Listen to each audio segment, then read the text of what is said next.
Namaste, ljubljeni in ljubljene.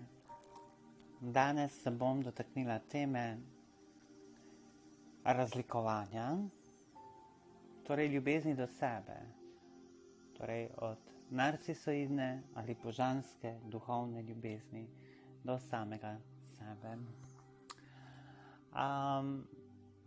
Velika dilema v umih mnogih prebujajočih je pravzaprav nevednost, kaj pravzaprav je to ljubezen do samega sebe, na kateri utemeljujemo ljubezen do vsega, kar je, torej do vseh živih bitij in do vsega, kar je vidno in nevidno.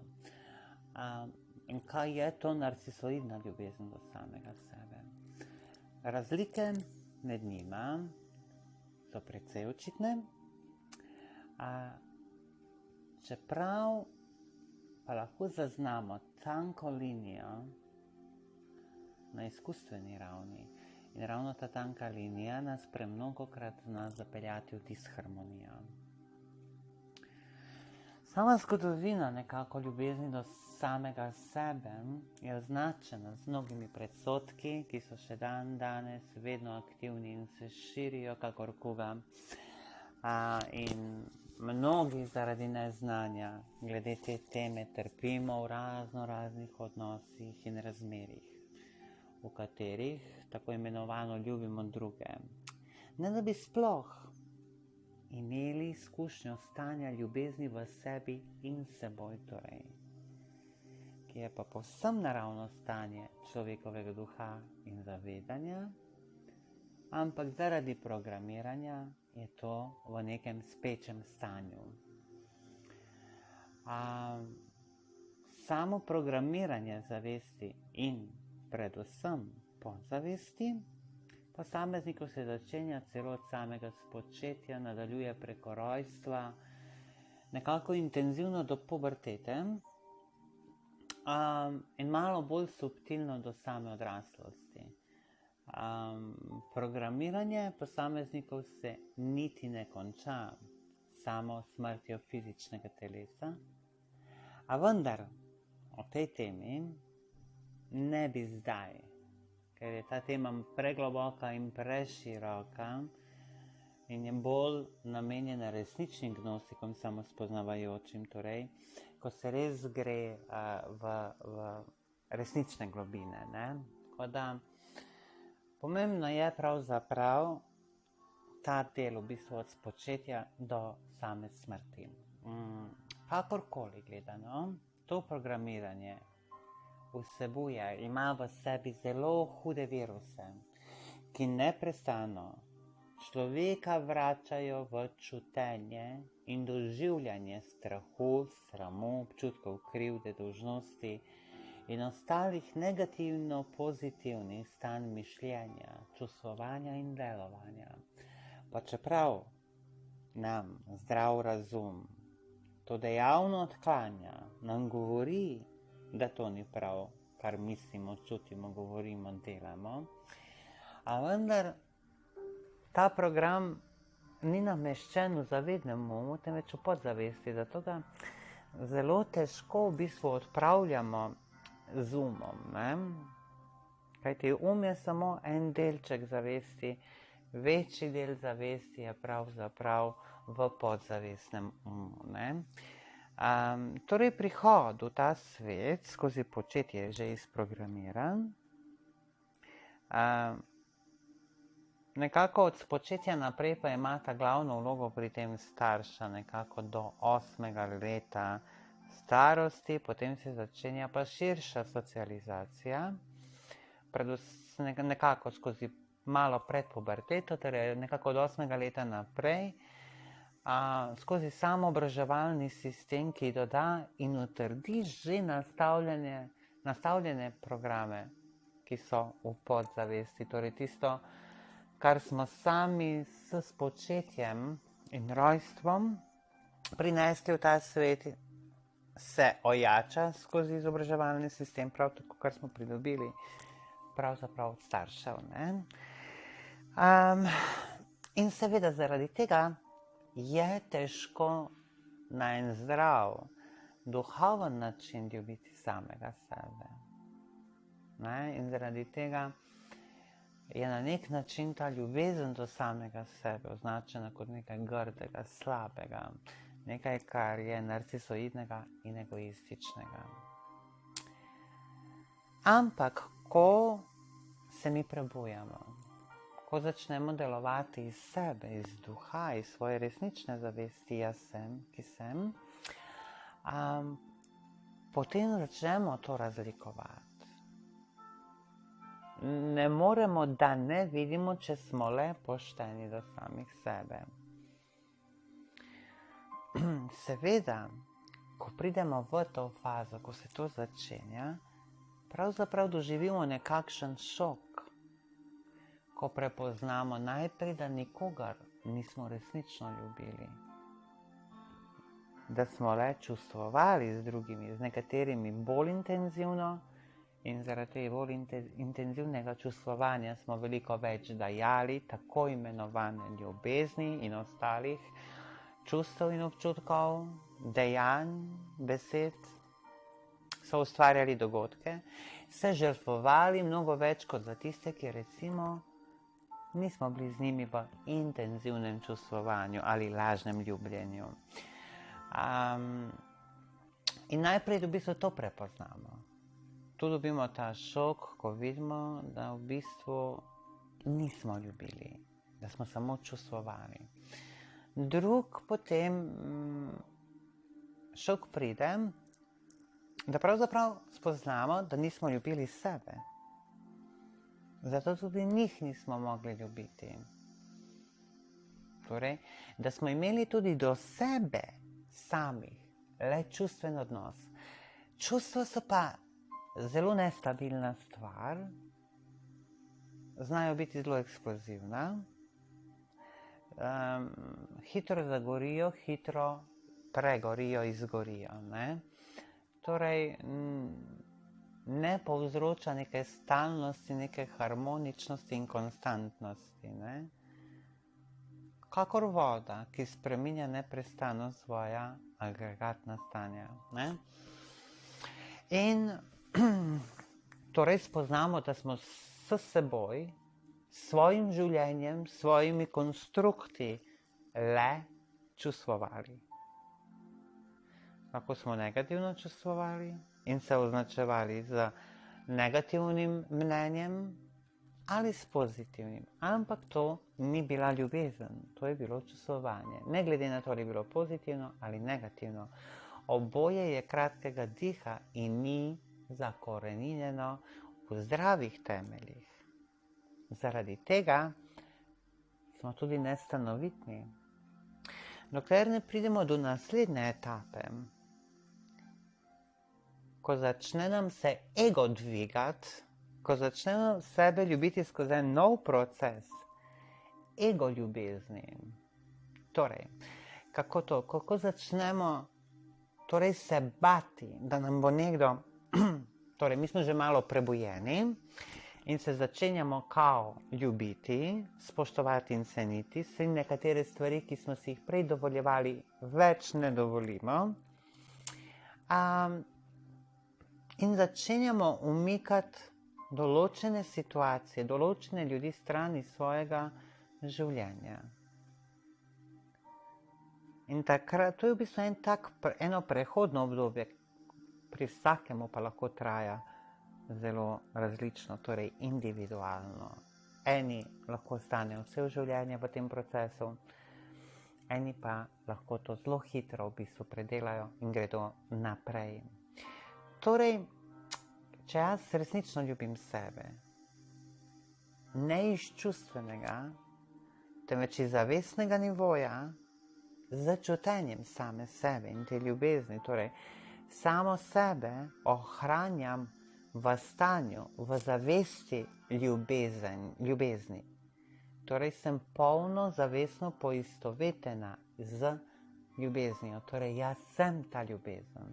Torej ničesar v meni ni, kar ne bi bilo ljubezen. Torej nimam potem nekako potrebe po prejemanju ljubezni. ljubezen seveda prihaja, ampak nimam potrebe potem, da prejmem. To je ta razlika, ne? Ker sem že izpolnjena z ljubeznijo, ker sem ljubezen. Torej, ne more biti potem nekaj, kar je nasprotje mene ali nek primanjkljaj, ki bi zeval v meni in iskal potrditev skozi čustvene reakcije, pozitivne, negativne drugih ljudi. In tu nekako se začenja ta zrela ljubezen do samega sebe, ne? Ko dejansko smo sprejeli vse svoje zmote, jih integrirali, ne? In začeli živeti sebe, kot najbolj vemo in znamo v danem trenutku in danih pogojih in okoliščinah, brez kakršnekoli samokritike, samoobsodbe, v popolnem dopuščanju lastnega jaza, lastnega življenja, da je, kar je. Torej, ni več potrebe potruditi se,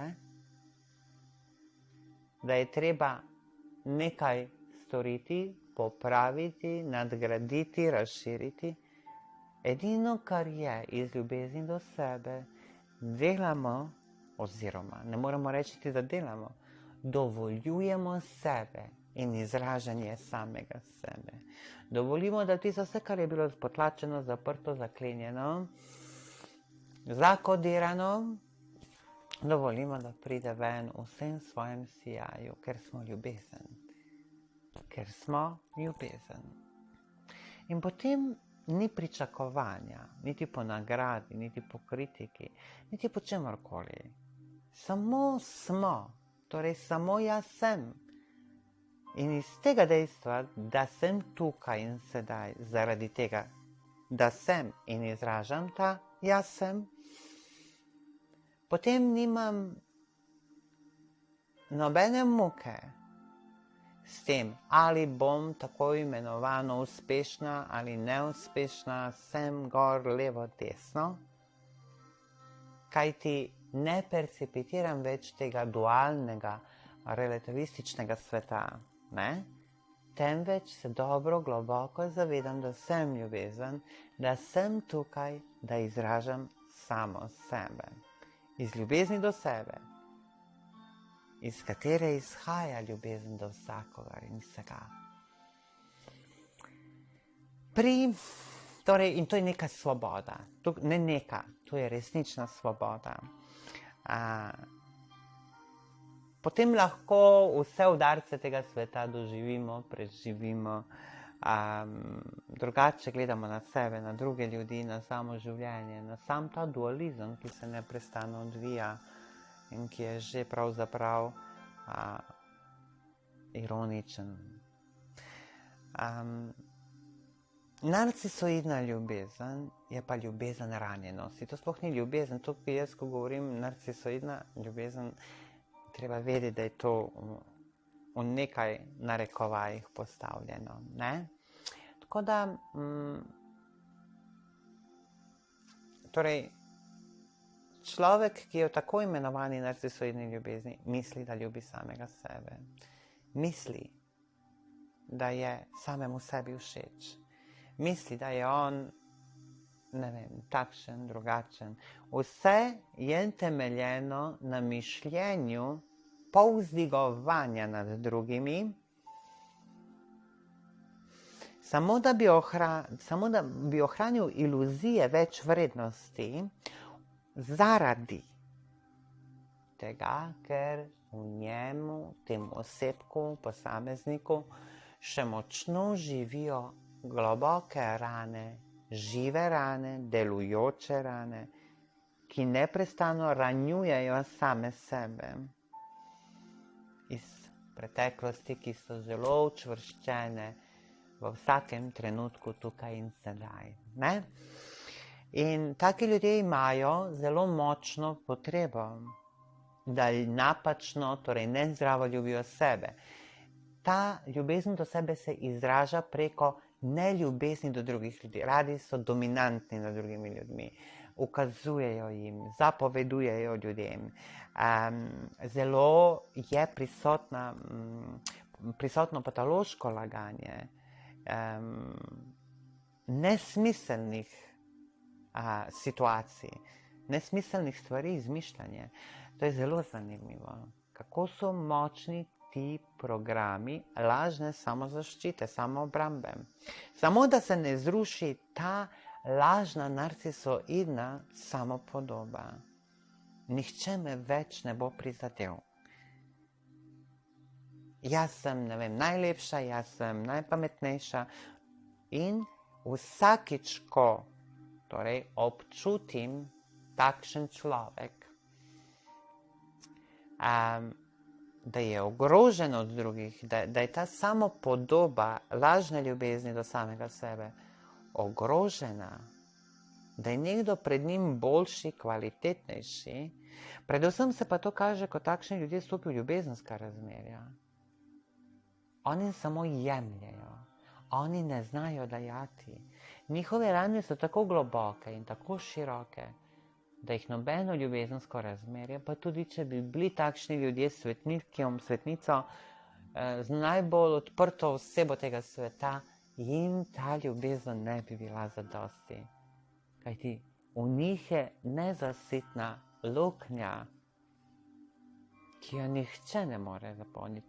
Pa če bi takšen človek imel 7 milijard partnerjev, partnerk, ne bi zasitil svoje lakote niti želje po ljubezni. Ampak samo jemlje.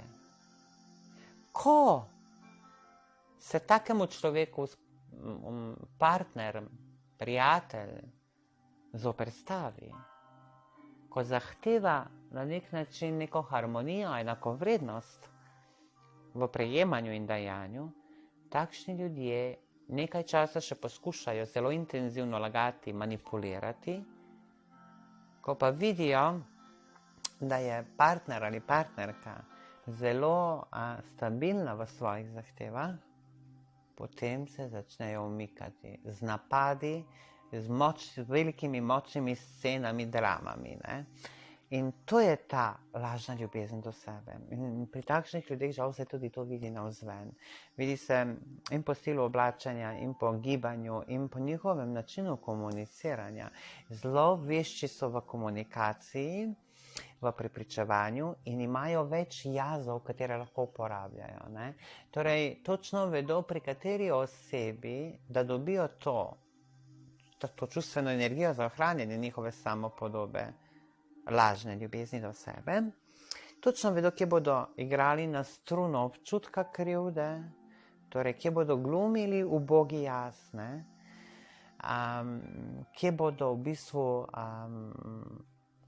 igrali velike ljubimce, osvajalce, vse dokler ne bodo pozornost partnerja tako priklenili nase.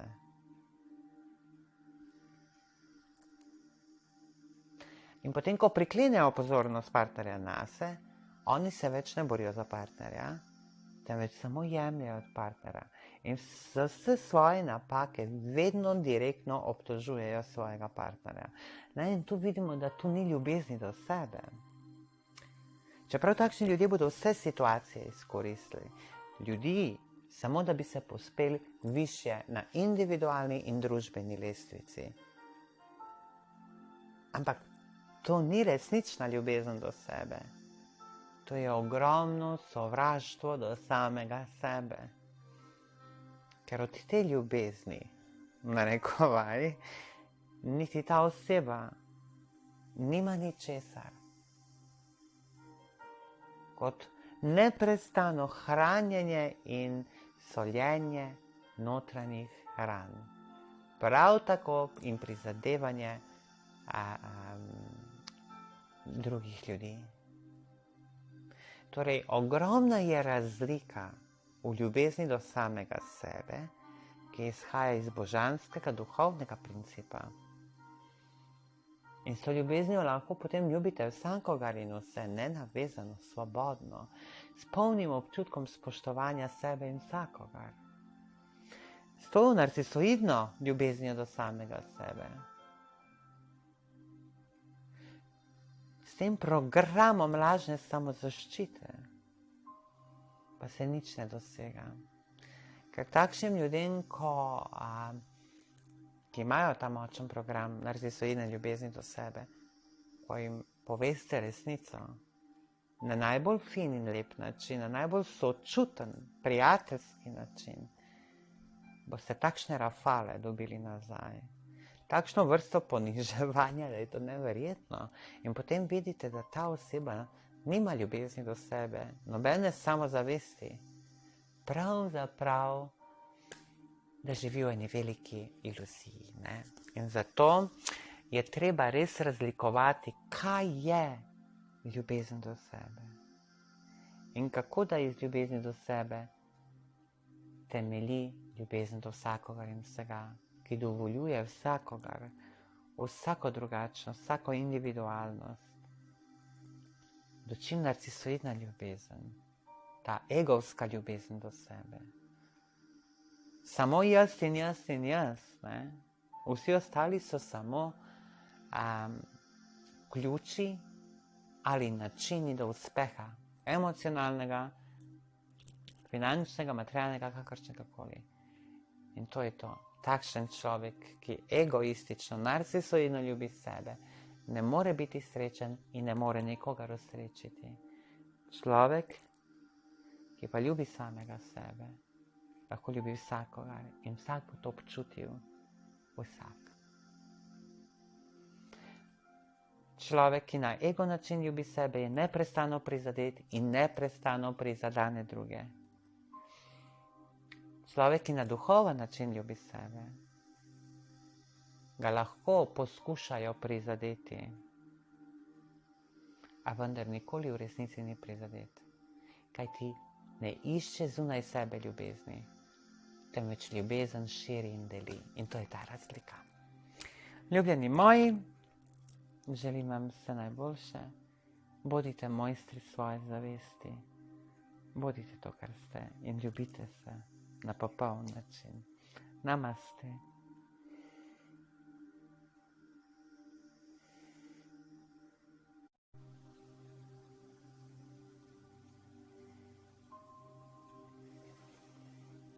Namaste, ljubljeni in ljubljene.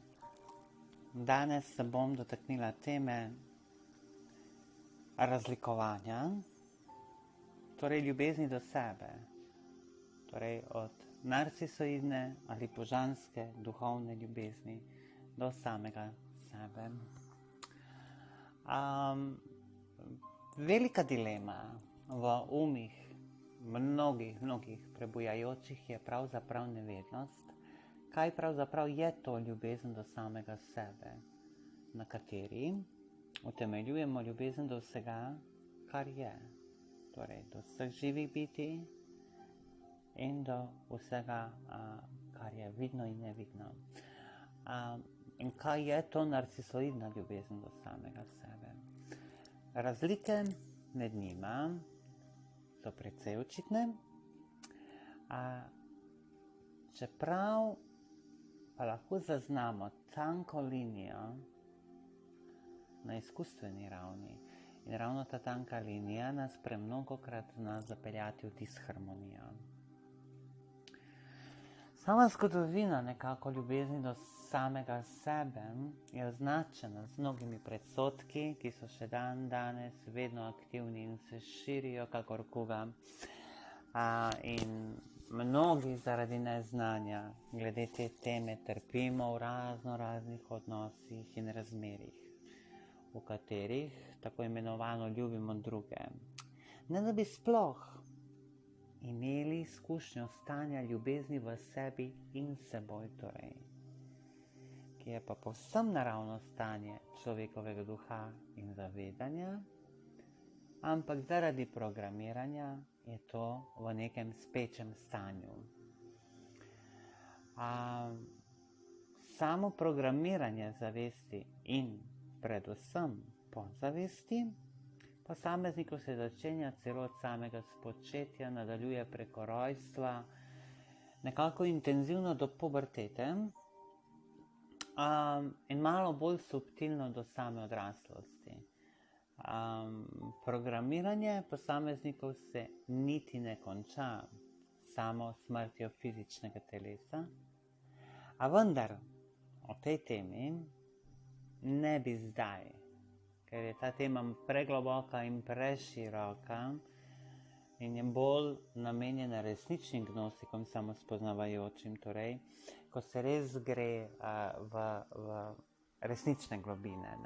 Tako da pomembno je pravzaprav ta del v bistvu od spočetja do same smrti. Kakorkoli gledano, to programiranje vsebuje, ima v sebi zelo hude viruse, ki neprestano človeka vračajo v čutenje in doživljanje strahu, sramu, občutkov krivde, dolžnosti in ostalih negativno-pozitivnih stanj mišljenja, čustvovanja in delovanja.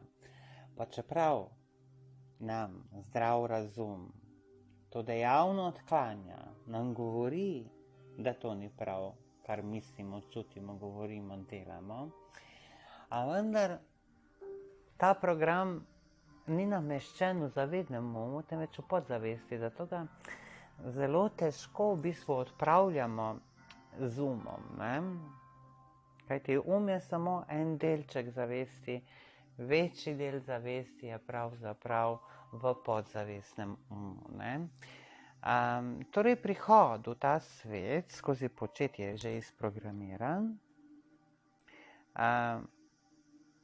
Nekako od spočetja naprej pa ima ta glavno vlogo pri tem starša, nekako do 8. leta starosti, potem se začenja pa širša socializacija, nekako skozi malo pred puberteto, torej nekako od 8. leta naprej, skozi samoobraževalni sistem, ki doda in utrdi že nastavljene programe, ki so v podzavesti, torej tisto, kar smo sami s spočetjem in rojstvom prinesli v ta svet, se ojača skozi izobraževalni sistem, prav tako, kar smo pridobili pravzaprav od staršev.